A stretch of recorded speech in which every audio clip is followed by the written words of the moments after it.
What's up, all you samurai assassins? Fat Samurai Guy here, and welcome to another episode of The Movie Dojo, where we discuss martial arts cinema and action films. Today in the dojo, I'm going to review the film The Deadlands. Here's a quick plot synopsis. After his tribe is slaughtered through an act of treachery, the teenage son of slain Maori chieftain looks to avenge his father's murder and bring peace and honor to the souls of his loved ones. I'm gonna give you the good, I'm gonna give you the bad, I'm gonna give you the badass. First up, the good. This movie has great cinematography and an unexpected solid electrical soundtrack. James Rolston plays the young warrior Prince Hongi.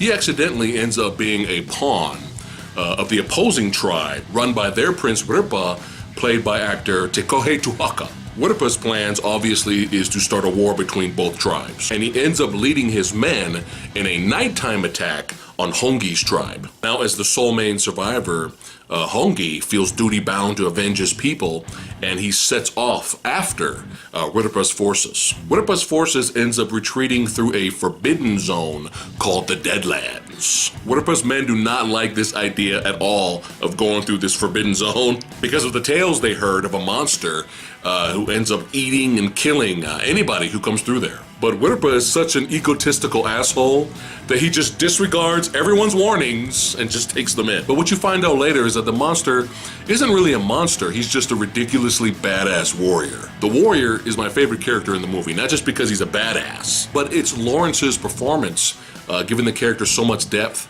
making him a very interesting anti-hero. Hongi teams up with the warrior, and then our bloody adventure begins. Now for the bad. I get it that the character of Hongi is supposed to be weak at first. I still found James' performance of the character a little bland and not very interesting. I mean, the guy had the frightened puppy dog look like almost the whole movie.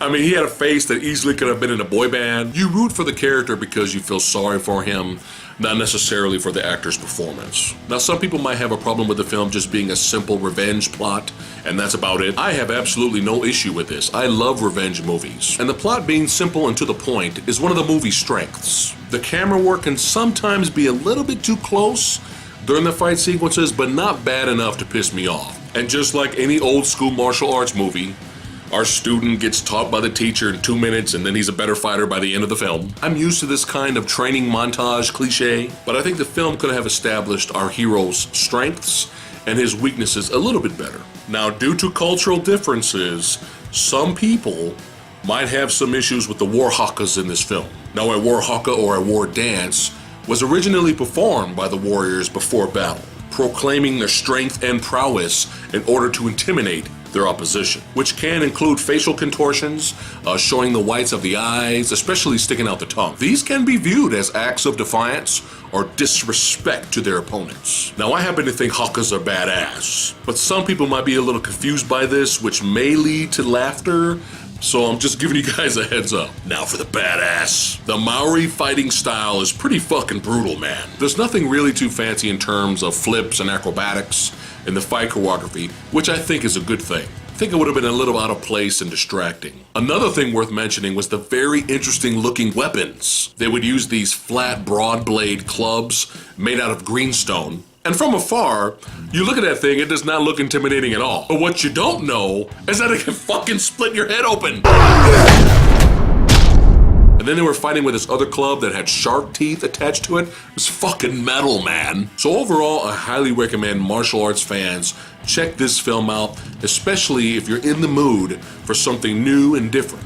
So I give The Deadlands 4 out of 5 ninja stars. That's it for today's episode of The Movie Dojo. Let me know in the comments below what you guys thought of The Deadlands. And as always, thanks again for watching. You guys rock. And stay tuned for our next video, where me and Lady Fabblood review all of the American Ninja films. That's right. And a special Movie Dojo Christmas episode. See you guys next time.